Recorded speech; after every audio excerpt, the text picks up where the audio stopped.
Rain was falling on the small residential area outside Seattle. Mason stood by the kitchen window, watching raindrops slide down the glass. The sound of rain hitting the tin roof was rhythmic. She had lived with this sound for 10 years. Just 1 cup of coffee, her husband Ian said while adjusting his tie. Mason nodded and took out a mug. 2 spoons of sugar, a little milk. She had memorized his preferences. Did you hear about Chloe? Ian asked. What news? She got promoted. Already a team leader. She's only 30. Mason smiled as she handed him the coffee. That's great. My sister worked hard for it. Right. She really has ambition. Ian took a sip of coffee. Why do you always take the safe path? Mason's hand stopped. She had been washing a cup. I'm living my life the best I can. I know that, but you could live more daringly. Like Chloe. Ian picked up his bag and headed for the door. Mason didn't answer. She had no words to say. The door closed. Mason returned to the window. The rain was falling harder. Her chest felt heavy. When did it start? When his words began to sound like comparisons rather than compliments. The early days of marriage were different. 12 years ago, Mason was a quiet woman working at the local library. She loved books and she loved children. When Ian first saw her, he said she was calm and warm. She liked those words. The relationship went smoothly. Ian was a diligent man working at an IT company. Her parents were satisfied. Chloe was a college student at the time. She was a bridesmaid at her sister's wedding. Sis, congratulations. You found a good person. Chloe said with a smile. Mason was happy. The first few years of marriage were peaceful. Mason moved to a position as a school librarian. Ian got promoted. They went to movies together on weekends. They were an ordinary couple. The change came gradually. Chloe graduated from college and joined the same company. Ian's company. Different departments, but they occasionally ran into each other. Ian often talked about Chloe when he came home. I saw Chloe today. She's really good at presentations. Chloe got assigned to a new project. She's so capable. Chloe is really sociable. Everyone likes her. At first, Mason felt proud. It was good that her sister was doing well. But gradually those words began to sound different. The comparisons started. Why are you so quiet? Chloe's the life of the party at gatherings. Chloe always tries new things. You seem afraid of change. Chloe is so full of energy. You look tired. Mason endured. She thought her husband didn't mean anything bad by it. It was just encouragement. She could do better if she tried harder. So she tried. She paid attention to her appearance. She joined a gym. She improved her cooking skills. She actively attended Ian's company events. But the comparisons didn't stop. Chloe really takes care of herself. I heard Chloe's cooking is great too. She brought homemade food to the party. Chloe has such diverse conversation topics. You're a bit monotonous. Mason became smaller and smaller. Every time she looked in the mirror, she felt inadequate. She spoke less in front of her husband. Afraid of being compared again. Afraid of seeming insufficient again. Friends noticed too. Mason, are you okay? You look down. No, I'm fine. Just a bit tired. It was a lie. She wasn't tired. She was exhausted. This morning's words were the same. Why do you always take the safe path? Mason asked herself. Do I really only take the safe path? Or am I just living my own way? No answer came. The rain continued into the afternoon. Mason organized books at the school library. Children came to borrow books. Their smiling faces were comforting. Teacher, this book is interesting. Really? When you finish it, I'll recommend another. She was happy when she was with children. She wasn't compared. She didn't hear that she was insufficient. The walk home felt heavy. When she opened the front door, Ian hadn't come home yet. Mason put down her bag and sat on the sofa. The empty living room felt wide. A message came to her phone. It was from Chloe. Sis, I saw Ian at work today. He looked busy. Make sure to eat dinner. Mason sent a reply. Okay, thanks. Did you eat dinner? Her sister didn't know that her sister was compared every day because of her. That her name left small wounds in her sister's heart. Mason didn't resent Chloe. Her sister had done nothing wrong. She was just living hard. The problem was Ian. No, perhaps the problem was Mason herself. Why was she just enduring like this? Why couldn't she speak properly to her husband? Will it get better if I try harder? Mason wanted to believe that. But a small voice whispered from deep in her heart. This isn't about effort. Mason shook her head. She pushed away that voice. She wasn't ready to accept it yet. Night came. Ian returned. They ate dinner together. There was little conversation. Ian was looking at his phone, focused on something. Did you get a message from Chloe today? Ian asked. Yes, during the day. She's busy with a project these days. But she still cares about people. Mason didn't answer. Ian didn't notice what his wife's silence meant. That night, Mason couldn't sleep. Rain was still falling outside the window. The sound of rain seemed unusually loud. Mason stared at the ceiling. How long can I live like this? No answer came, but she didn't know yet that there was a reason for Ian's comparisons. And that reason would soon completely shake her life. December came. Ian's company held a year-end party. Mason attended with her husband. The hotel banquet hall was glamorous. People gathered under the chandelier, chatting. Mason, long time no see. Brett, Ian's colleague, approached. Hello, Ian, how's the project going? Is it tough? It's okay. Manageable, Ian answered with a smile. Mason quietly listened to their conversation. It was company talk. There was no room for Mason to join in. Ah, there's Chloe. Brett waved his hand. Chloe approached. Her sister in a black dress was radiant. Sis, Ian, hi. Chloe, you look beautiful. Ian said. Mason smiled. Congratulations on the promotion. Team leader, right? Yeah, sis. I was just lucky. Chloe answered modestly. Mason held her sister's hand. It wasn't luck. You worked hard for it. Thanks, sis. The party proceeded. Music flowed. People drank and danced. Mason sat at a corner table, drinking a beverage. Ian mingled with colleagues. His voice grew louder. He seemed to have drunk quite a bit. Time passed. Mason was on her way back from the restroom. She was passing through the hallway when she heard Ian's voice. It was from the lounge at the end of the corridor. Actually, Ian's voice was loose. The voice of someone drunk. Mason stopped walking. Mason was just a safe choice. Her heart sank. What are you talking about? It was Brett's voice. The person I really wanted was someone else. Chloe, her sister. Mason's breath stopped. Hey, Ian, are you in your right mind? What are you saying? Another colleague, Jaden, said in a flustered voice. I'm serious. Chloe was too young. I couldn't approach her, so I chose her sister. It was practical. Laughter mixed in. Ian was speaking as if joking. But Mason knew. It wasn't a joke. Ian, stop it. What if Mason hears? Brett said in a low voice. It's fine. She can't hear. And Chloe doesn't know either. Mason leaned against the wall. Her legs lost strength. Her head went white. Footsteps grew closer. Mason hurriedly left the corridor. She returned to the banquet hall. She sat down. Her hands trembled. Chloe approached. Sis, are you okay? You don't look well. Yeah, I'm fine. Just a bit hot. It was a lie. Mason was cold. Her whole body felt frozen. The party ended. The car ride home was quiet. Ian was dozing in the passenger seat. Mason gripped the steering wheel and looked straight ahead. A safe choice. Those words echoed in her head. The person I really wanted was Chloe. Mason bit her lip. They arrived home. Ian staggered into the bedroom. Soon the sound of snoring could be heard. Mason sat on the living room sofa. Tears flowed in the darkness. She cried without making a sound. 10 years. It was a 10-year marriage. And it wasn't love. The next morning came. Ian seemed not to remember anything. He prepared for work as usual. How was the party last night? I think I drank too much. Yeah, Mason answered briefly. I have a headache. Can you make me coffee? Okay. Mason mechanically made coffee. Ian drank it and left the house. Mason didn't go to school. She called and said she was sick. She really was sick. Her heart was sick. Afternoon came. Her phone rang. It was an unknown number. Hello? Ms. Mason, this is Jaden.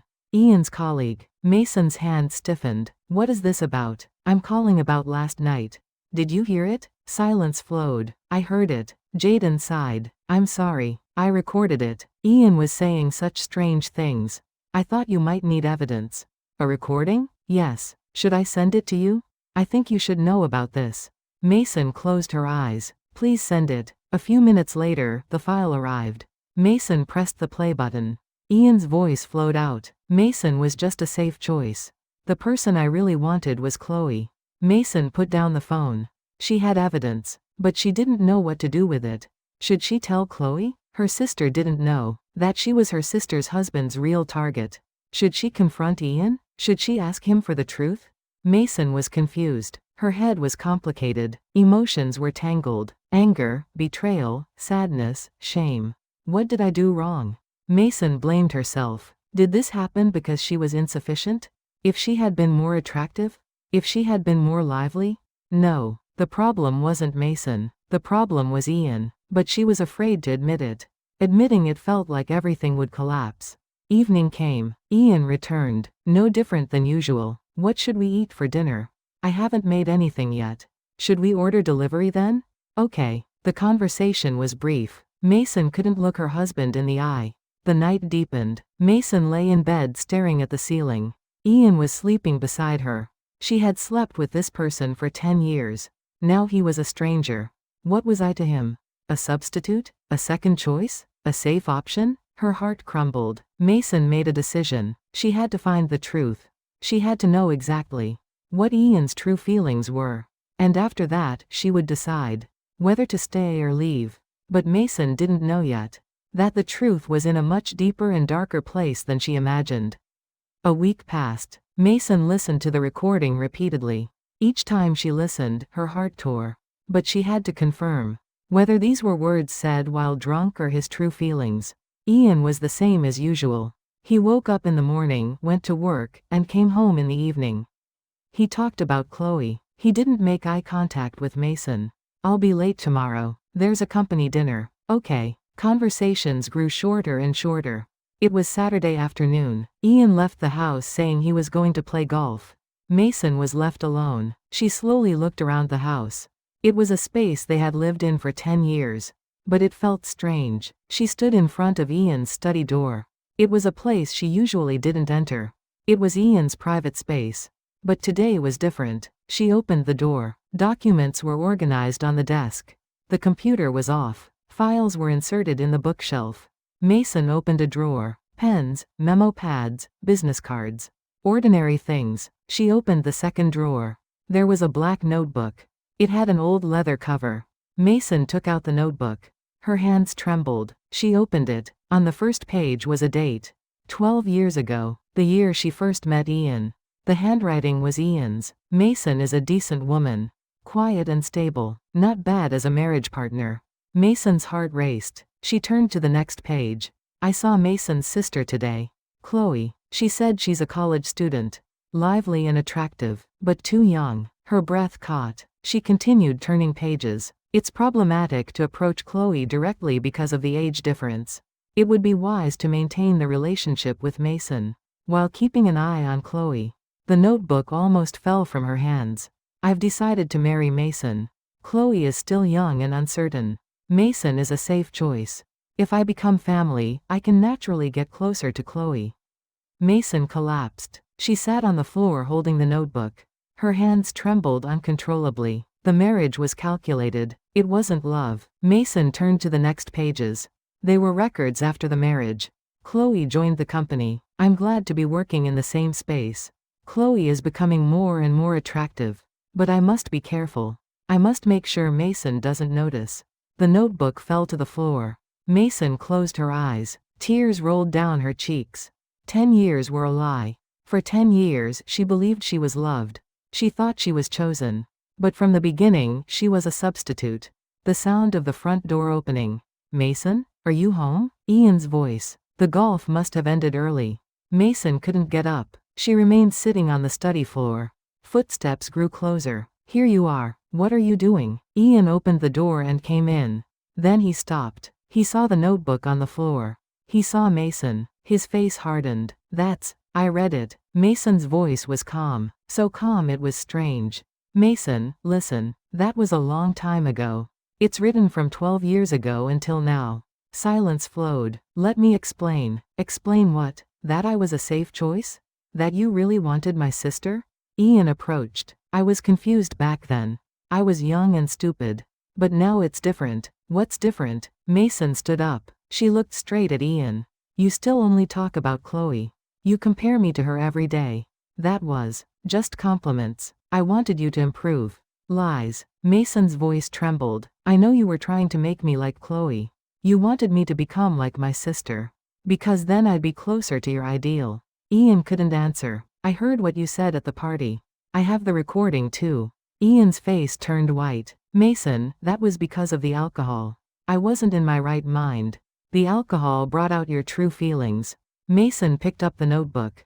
I'm getting a divorce. What? I can't live like this anymore. Ian grabbed Mason's arm. I didn't mean it. I really love you. Since when? What? Since when did you love me? Ian opened his mouth and closed it.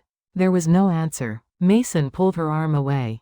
That's enough. I don't want to hear anymore. She left the study. She went into the bedroom and took out a bag. Where are you going? Chloe's place. Mason, please. Let's calm down and talk. The talking is over. Mason put clothes in the bag. Ian blocked the door. Move. I can't. We can't end it like this. I said move. Mason's voice was cold. Ian slowly moved aside. Mason left the house. She got in the car. She started the engine. She took out her phone and called Chloe. Sis? I'm coming over now. What's wrong? Your voice sounds strange. I'll tell you when I get there. She hung up. She drove. Her vision blurred. It was because of tears. She arrived at Chloe's apartment. She pressed the doorbell. The door opened. Sis. Chloe greeted Mason with a surprised face. Mason's eyes were red. Come in. What happened? They sat on the living room sofa. Mason couldn't speak. Chloe brought water. Take your time. What happened? Mason took out the notebook. She handed it to Chloe. Read this. Chloe opened the notebook. She read a few pages. Her face hardened. What is this? Ian wrote it. From 12 years ago. Chloe continued reading. Her hands trembled. Sis, I'm sorry. I didn't know. I really didn't know. It's not your fault. Mason held her sister's hand. I just thought you should know. Chloe shed tears. Because of me, you suffered like this. How could he do this? Chloe. Mason hugged her sister. I told you it's not your fault. It's Ian's fault. The two cried for a long time. The night deepened. Chloe made tea. Sis, what are you going to do now? I don't know. My head is complicated. You should obviously get divorced. How can you live with a person like that? Mason didn't answer. Sis, stay here. You can't be alone. Thank you. Chloe held Mason's hand tightly. I'll protect you. Don't stay by that person anymore. Those words gave Mason strength. She felt it for the first time. That she wasn't alone. That she had someone on her side. Mason made a decision. She wouldn't collapse. She would overcome this crisis. And she would reclaim her life. It was Monday morning. Mason opened her eyes in Chloe's apartment. At first, she didn't know where she was. The ceiling was unfamiliar. Reality returned. In the living room, Chloe was preparing breakfast. Sis, you're awake? Want some toast? Yes, thank you. Mason sat at the table. She turned on her phone. There were 20 missed calls from Ian. Several text messages too. Mason, please contact me. Let's talk. Please. I'm sorry. I'm really sorry. Mason put down the phone. Chloe brought coffee. Did he contact you? Yes. Ignore him. Right now, you're what matters. Mason nodded. I'm thinking of meeting a lawyer today. Chloe's eyes widened. Really? You're proceeding with the divorce? Yes. I can't postpone it anymore. That's a good decision, sis. Chloe held Mason's hand. I'll go with you. It was afternoon. They arrived at the lawyer's office. Attorney Sarah Livingston was a calm woman in her mid-40s. Please sit. What brings you here? Mason took out the notebook and played the recording file. Sarah listened quietly. She read the notebook. This is clear emotional abuse. Sarah removed her glasses. For 10 years, there was intentional comparison and manipulation. And the marriage itself was based on deception. Mason's heart pounded. Would this be advantageous in a divorce lawsuit? Absolutely. This evidence is strong. Sarah took notes. Asset division and alimony claims are all possible. It will take time, but you can win. Mason felt relieved for the first time. I want to start. Good. I'll prepare the documents. They left the office. Chloe hugged Mason. Sis, you did well. You really did well. Yes. This is just the beginning. Mason breathed deeply. The heavy burden felt a little lighter. A week passed. The divorce papers were delivered to Ian. Ian contacted her many times. Mason didn't answer. One evening, Ian appeared in front of Chloe's apartment. The doorbell rang. Chloe opened the door. What are you doing here? Let me see Mason. Go back. Chloe, please. Just listen to me. Mason came out. I'm here. Ian saw Mason. His face was haggard. Mason, let's talk. I have nothing to say. I didn't mean it. Really. It was because of the alcohol. The alcohol brought out your true feelings. Mason picked up the notebook. I'm getting divorced. What? I can't live like this anymore. Ian grabbed Mason's arm. I didn't mean it. I really love you. Since when? What? Since when did you love me? Ian opened his mouth and closed it. There was no answer. Mason pulled her arm away. That's enough. I don't want to hear anymore. She went into the bedroom and took out a bag. Where are you going? Away from you. Mason, please. Let's calm down and talk. The talking is over. Mason put clothes in the bag. Ian blocked the doorway. Move aside. I can't. We can't end it like this. I said move aside. Mason's voice was cold. Ian slowly stepped aside. Chloe stepped forward. Ian, no, mister. Ian. Her voice was firm. You used our family. You used my sister as a tool. To get close to me. Chloe, that's. Don't make excuses. You disgust me. Tears welled in Chloe's eyes. My sister is the best person in the world. Warm, sincere, and thoughtful. But you didn't see that. No, you didn't want to see it. Ian lowered his head. Never appear in front of us again. We'll see you in court. Chloe closed the door. Mason hugged her sister. Thank you. That's natural, sis. That night, Mason slept comfortably for the first time in a while. A month passed. The lawsuit proceeded. Ian's side proposed a settlement. But Mason refused. I want to end this properly. Sarah nodded. Good. You're right. Mason returned to school. Colleagues were concerned. Mason, are you okay? Yes, I'm okay now. The children were glad. Teacher, were you sick? Yes, a little. But I'm all better now. Mason smiled. It was a real smile. While organizing books in the library, she realized something. This was her place. Time with children was happiness. She had forgotten because of Ian's comparisons. Her own value. It was evening. She ate dinner with Chloe. Sis, your expression has brightened lately. Really? Yeah. Before, you always looked anxious. Now you look comfortable. Mason nodded. I feel it too. Like I've put down a burden. What do you want to do from now on? Mason thought for a moment. I want to paint. I used to love it. Do it. Your paintings were really beautiful. I haven't painted since college. Ian said hobbies can't make money. Chloe held her hand. Now do everything you want. Don't ask anyone for permission. Tears welled in Mason's eyes. Thank you, Chloe. When you're happy, I'm happy. It was the weekend. Mason went to an art supply store. She bought canvases and paints. Her heart fluttered for the first time in a while. She turned the small room in Chloe's apartment into a studio. She picked up a brush. She stood in front of the canvas. She wondered what to paint. And she painted. She painted rain. Seattle's rain. But not sad rain. She painted flowers blooming in the rain. Time passed. Looking at the completed painting, Mason smiled. I can bloom like that flower too. Chloe looked at the painting. Sis, it's so beautiful. Right? It feels good to paint after so long. You could even exhibit this. Mason laughed. Isn't that too big a dream? No. You can do it. Those words became a seed. Hope began to grow in Mason's heart. She saw light in the darkness. It was a collapsed marriage, but something new was sprouting on those ruins. Mason knew. It was time to live her own life. Not anyone's shadow, not anyone's substitute. Wholly as herself. 6 months passed. Spring came. Sunlight shone even in Seattle. The divorce lawsuit ended in Mason's victory. The notebook, the recording file, and evidence of emotional abuse were decisive. The judge said, marriage must be built on trust. The defendant betrayed that trust from the beginning. Mason breathed deeply as she left the courtroom. Chloe held her hand beside her. It's over, sis. Yes, it's really over now. The two looked up at the sky. Light streamed through the clouds. Mason moved to a new apartment. It was small but sunlight came in well. She placed flower pots by the window. She turned the small room into a studio. While unpacking, she organized the past. She threw away photos with Ian. She didn't need them anymore. But she kept her own photos. Mason before marriage, smiling, painting, This was me. I forgot this. Mason was finding herself again. Daily life at school returned.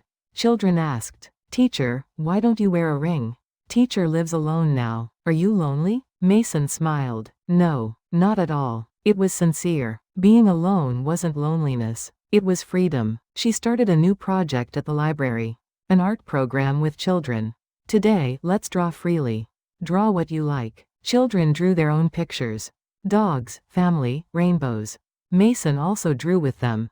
A rainy landscape, but in bright colors. A child asked, "Teacher, isn't rain sad?" No, rain is a new beginning. Flowers bloom after rain. The child nodded. Mason was also realizing the meaning of her own words. It was a Saturday. Chloe called. "Sis, the local gallery is having an amateur artist exhibition. Want to apply?" Me? An exhibition? Yeah, your paintings are really good. People should see them. Mason hesitated. Do I have that level of skill? Sis, are you still like that? You determine your own value. Chloe's words touched her heart. Okay, I'll try. She submitted the application. She chose 3 works. Flowers blooming on a rainy day. A woman walking in the rain. The sky after rain. All were paintings about rain. A month later, acceptance notice came. Mason couldn't believe it. Really? Chloe screamed. Sis, congratulations. The two hugged and jumped. It was the exhibition opening day. Mason entered the gallery with a trembling heart. Her paintings were hanging on the wall. People stood in front of the paintings. This painting is really warm. It's rain, but it's not sad. It's hopeful. Mason's heart swelled. Chloe stood beside her. Look, sis. People like it. Yes. I can't believe it. Believe it now. You're an excellent artist. School colleagues came too. Mason, you painted this? It's really wonderful. I didn't know that you had this talent. Mason smiled shyly. I just found out too. Toward evening, the gallery became quiet. Mason stood alone in front of her painting. She thought of a year ago. The day she watched rain from the kitchen. The moment her heart collapsed at her husband's comparison. The times when she became smaller and smaller. She didn't know then that the rain would wash away certain things. False love, distorted relationships, lost self-esteem. The rain washed everything away. And Mason bloomed again. Chloe approached. Sis, what are you thinking? About the past. It was hard, wasn't it? Yes, but now I'm okay. Mason looked at her sister. I couldn't have overcome it without you. You were strong, sis. I just stood beside you. No, you protected me. You were on my side. Tears welled in Chloe's eyes. Sis, I love you. I love you too. The two quietly embraced. They went outside the gallery. Rain was falling. Soft spring rain. Mason didn't open an umbrella. She held out her hand to catch raindrops. Sis, you'll get wet. It's okay. I like the rain. Chloe also held out her hand. You've really changed. Before, you were always depressed when it rained. Not anymore. Rain is a new beginning. Mason looked up at the sky. Raindrops touched her face. Cold but refreshing. Seattle was still a city where it rained often. But to Mason, that rain was no longer sadness. It was healing. It was growth. It was hope. On the way home, Mason thought in the car. What would she do from now on? How would she live? There was no answer, but there was certainty that she would live by her own choices from now on. That she wouldn't conform to anyone's standards. That she would paint her life in her own colors. She arrived at the apartment. Mason went into the studio. She took out a new canvas. She wondered what to paint. And she picked up the brush. This time it wasn't rain. She painted sunlight, light pouring through the clouds. A woman standing under that light. The woman was smiling, free and confident. Mason realized as she painted. That woman was herself. The sound of rain came from outside the window. Mason smiled. Thank you, she spoke to the rain. For washing away, for renewing, for letting her bloom again. The night deepened. Mason painted. With a happy face. She knew, life sometimes collapses. Rain pours and everything gets wet. But there are things that bloom after. Stronger, more beautiful. Mason bloomed that way. In the rain, in her own color. And her life was just beginning. Living as her true self.